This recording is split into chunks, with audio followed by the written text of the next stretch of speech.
Hello बच्चों, चलिए प्रश्न को देखते हैं। प्राकृतिक पार्थिनोजेनेसिस किसमें पाया जाता है? हमारे पास दिए हुए विकल्प हैं। विकल्प ए मेढक द्वारा मादा का निर्माण, विकल्प बी मधुमक्खी द्वारा ड्रोन का निर्माण, विकल्प सी तिलचट्टा, विकल्प डी शाकाहारी अंडे। प्रश्न की मुख्य अवधारणा है, मुख्य अवधारणा, इस प्रश्न की मुख्य अवधारणा है पार्थिनोजेनेसिस। इस प्रश्न की मुख्य अवधारणा है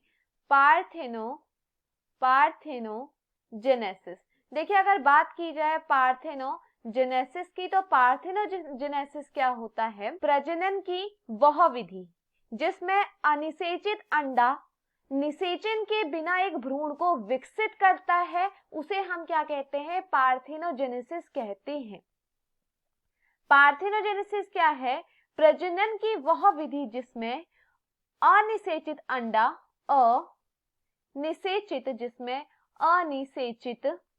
अनिषेचित अंडा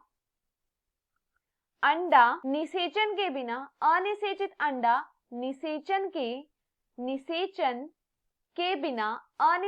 अंडा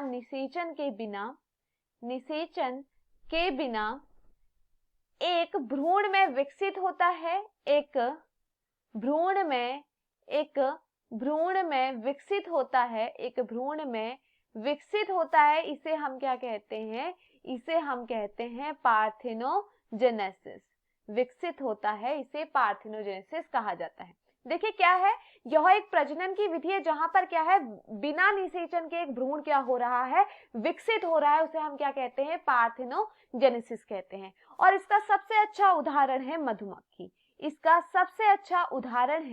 मधुमक्खी। देखिए, अगर बात की जाए मधुमक्खी की, तो मधुमक्खी में क्या देखा जाता है? मधुमक्खी में यह देखा जाता है कि उसमें क्या होता है? प्राकृतिक रूप से पार्थिनोजेनेसिस होती है।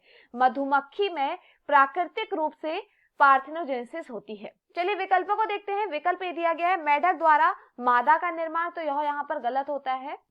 विकल्प बी दिया गया है मधुमक्खी द्वारा ड्रोन का निर्माण, तो यह यहाँ पर क्या है? सही है। मधुमक्खी द्वारा क्या होता है? ड्रोन का निर्माण होता है, जिसे हम क्या कहते हैं? पार्थिनोजेनेसिस कहते हैं। यहाँ पर जो ड्रोन का निर्माण होता है, वहां पर क्या होता है? बिना निषेचन के क्या होते हैं? भ्रूण होते हैं। और जहां पर बिना निषेचन के क्या हो रहे हैं? भ्रूण हो रहे हैं, उसे हम क्या कहते हैं? पार्थिनोजेनेसिस कहते हैं। तो यह यहाँ पर क्या होता है? सही होता है। विकल्प सी दिया गया है तिलचट्टा, यह यहाँ पर क्या होता है? गलत। विकल्प डी दिया गया है शाकाहारी अंडे, यह भी यहाँ पर क्या होता है? गलत। तो दिए हुए विकल्पों में हमारा सही विकल्प है विकल्प बी। मैं आशा करती हूँ आपको समझ में आया हो। धन्यवाद।